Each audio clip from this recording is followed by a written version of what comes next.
And with that, let's welcome into the show Eric Olsen, the creator of Heading for Home, a 10-cent beer night Odyssey, which is a docudrama going through the incredible history of 10-cent beer night here in Cleveland. Eric, thrilled to have you join the show, and thrilled to have you, the expert on 10-cent beer night, on the 50th anniversary of that crazy, wild event. Well, thank you so much, Mike. What a pleasure to be here. Pleasure to be on the show. I was watching all kinds of clips going backwards in time.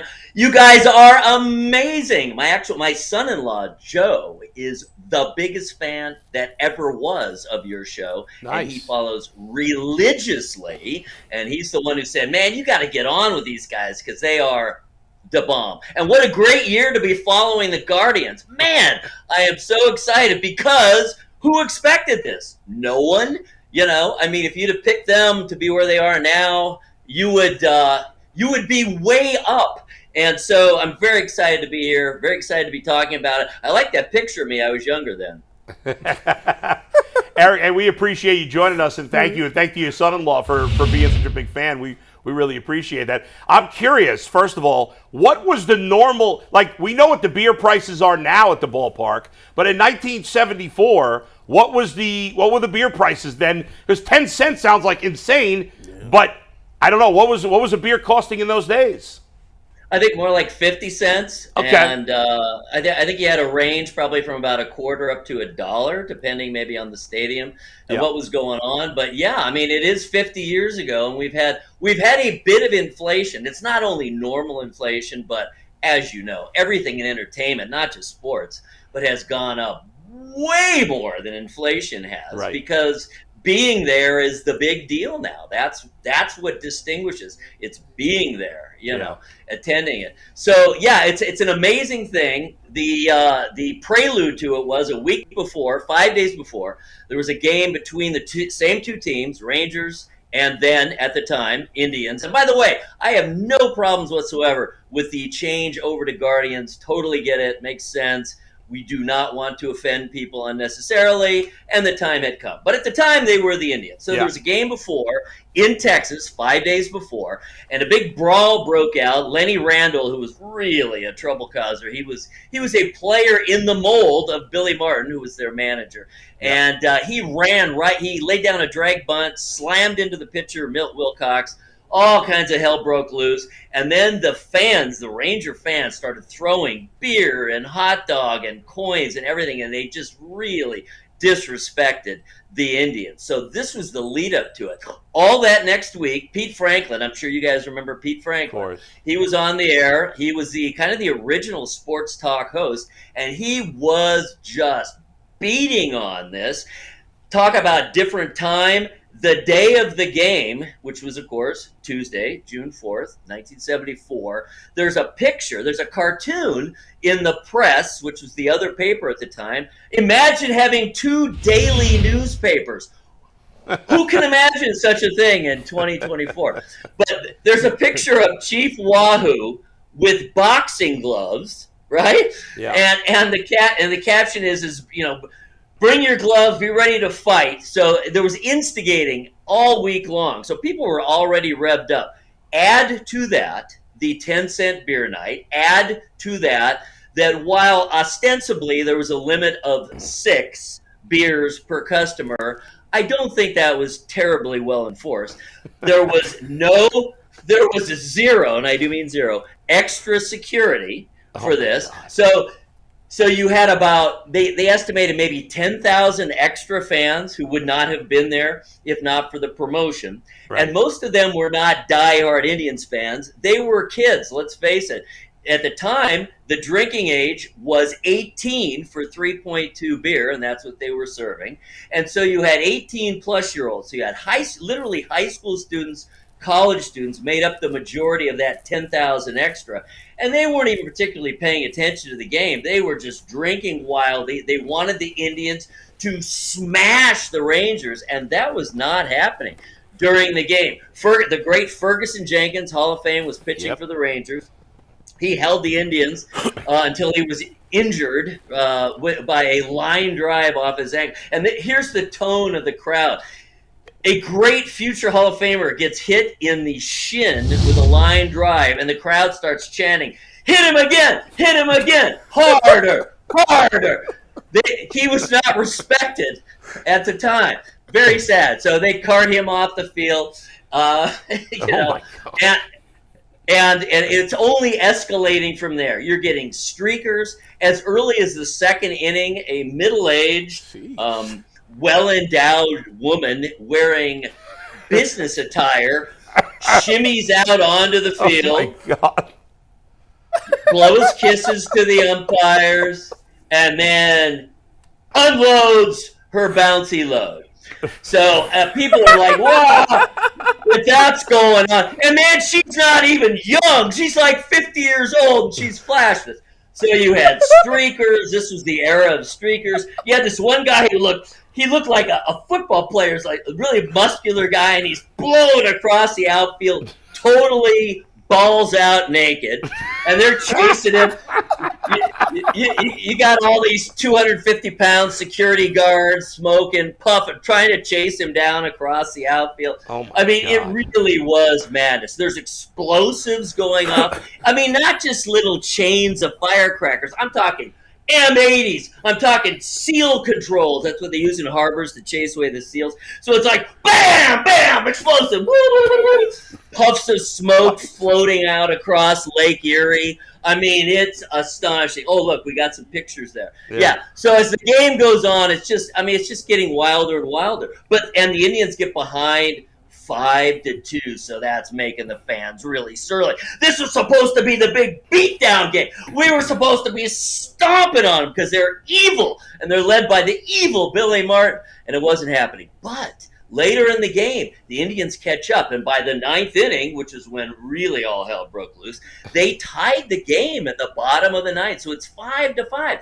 And that's part of why the game had not been called, because the umpire was Nestor Shylock, the head ump, and he was a real fan of the game. He was a real student of the game, and he didn't want to subject the Indians to that because they were coming back. And here we are. It's the ninth inning. It's tied 5-5, bottom of the ninth. They have a runner on third, 2 outs, and then my good pal, who we interviewed after the docudrama, which is 6 episodes, we have 2 interview episodes, and this is, again, heading for home. And I do want to, Matt, before I say what happened, I want to say we are so excited to have been picked up by the Evergreen Podcast Company based right here in Cleveland, Ohio. They're one of the largest independent podcast companies, in the world. 300 podcasts, all super professional. And so we have had the stamp of approval that they picked us up. And just today, the show is now available through Evergreen. All right, so it's the ninth inning. Very tense. The fans have been going crazy. They've been ripping the padding off of the off the fence, and the poor grounds crew have been trying to keep things going. They're kind of chasing them away like raccoons from a dumpster, and they're get out of here. And people have been running out onto the field. The Rangers were bombed out of their own bullpen by fans. The bullpens in that era at the old stadium were actually on the field. They were not behind the stands. So literally you could just drop explosives onto them. So, of course, that happened. All right, so it's the ninth. It is the ninth. We're ready to go.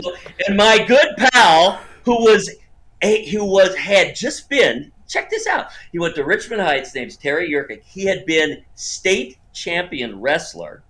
And now he's a freshman at Cleveland State. For whatever reason, he says, I don't know. I don't know what overcame me. I don't know what possessed me. Perhaps it was the alcohol. He goes running out into right field, and he takes Jeff Burrows' hat. He's from behind him.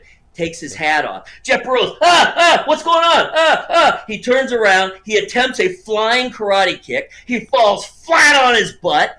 Billy Martin in the dugout could only see from about the waist up because of the plane of the field, right? So he thinks that poor Terry Yerkic has attacked his own player, Jeff Burrows, which didn't happen. He just took his hat. But he's down, so he goes, that's it, boys. I can't take anymore. This is it. They've been bombed. They've been screamed at. They've had stuff thrown at them the entire game. Billy has had it. They run out, Rangers running out onto the field, fungo bats, armed. They're ready to go. Meanwhile, following Terry all hell breaks loose. Hundreds and hundreds and hundreds of fans run out onto the field, deranged, out of their minds. They're armed. They have ripped, literally, seats out of the concrete in the stadium, broken up the seats. They are armed with pieces, like jagged metal pieces. Okay, I'm going to kill you. All the rage that's been pent up.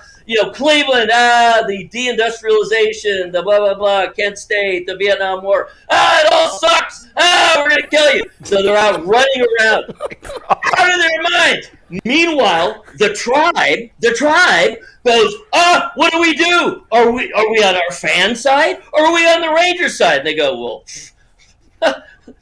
they're our brothers. They're professional baseball players. Who cares about all these drunken idiots running around from Cleveland? So they run out onto the field to defend the Rangers. Oh, my God, the infamy. How can this be? So you literally have hundreds, and some say more, even maybe more than 1,000, drunken, deranged, violent fans battling with not one, but two teams of Major League Baseball players. Everyone is armed.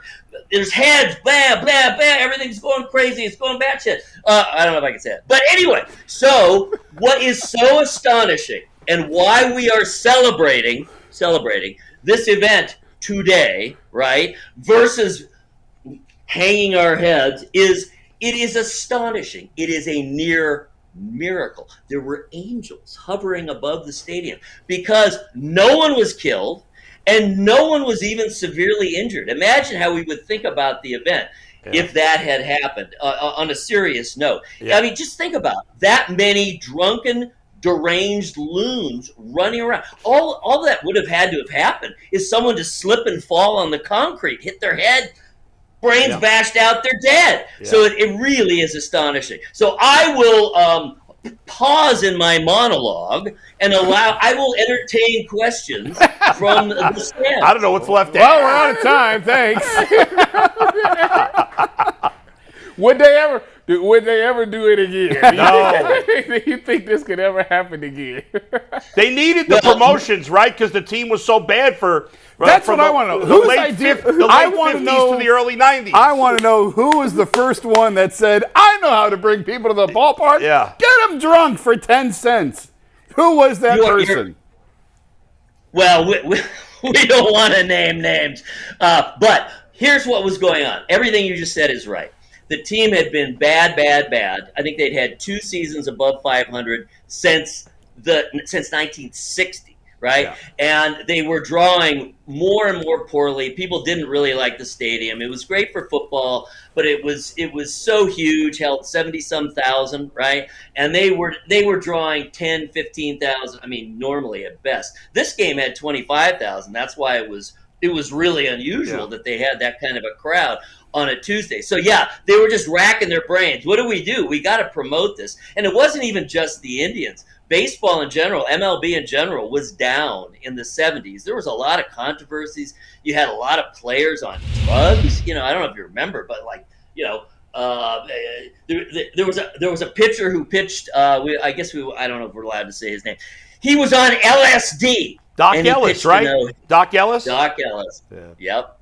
He was on LSD. Yeah. You had all kinds of players who were using cocaine, and so I mean, this was a period where kind of the image was really down. So yeah, they were thinking it was not unique. There were a lot of teams, and most recently, Milwaukee, I believe, had a 10-cent beer night, and it had done very well.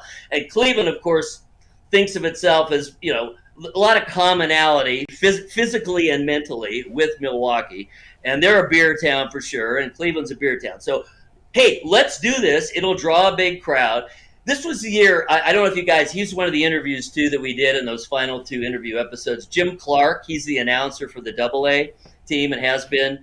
Now the Rubber Ducks, he's been announcing them for 30 years. He wrote a book that came out a few years ago, and he follows every game, actually, of the 1974 season. And the reason he thinks that season was so important was it was the year that they were on the verge of leaving town. And if the team had not done well, and they ended up doing quite well, unfortunately, as far as on the field, they tanked in September. But at the beginning of September, they were only a few games out of first place, and so and there was a no hitter. That year, they had some big names. You know, they had Gaylord Perry, they had Charlie Spikes, George Hendrick. They had some really good players, and they played really well. Again, unfortunately, at the end of the year, they really took a dive, so their final record wasn't all that great. But they were in contention all year, and they did quite well attendance-wise, and that's considered the year that saved the team. But back to the promotions, this was not super unusual for, teams were trying anything and everything they could think of to get people in the stand. In fact, get this, even after all that happened, all the madness and the mayhem, the Indians had another 10-cent beer night in July, but they had learned a few lessons. They did. They learned a few lessons. First of all, the volume that you could buy was restricted, and I think it was enforced pretty well. Plus, the main thing that happened was way more security. Plus, then you just had kind of the overall atmosphere. People had learned, like, oh my God, we don't want to do that again. Because it was notorious. It was all over the media. So that's where it came from. I guess you could look up who was on the PR staff and whatnot. But the whole organization, the entire organization agreed to it. And it wasn't even considered, like I said, all that particularly strange. It's just the perfect storm. Oh, and it was a full moon. So combine all those elements we've already talked about, and it was just madness, mayhem, all hell broke loose. And yet, on the other hand, the Angels were hovering above, and no one was killed or even severely wounded. That is crazy that nobody got seriously hurt. Eric, we appreciate you taking the time to join us. Everybody check it out. Check out the documentary. You get great stories like this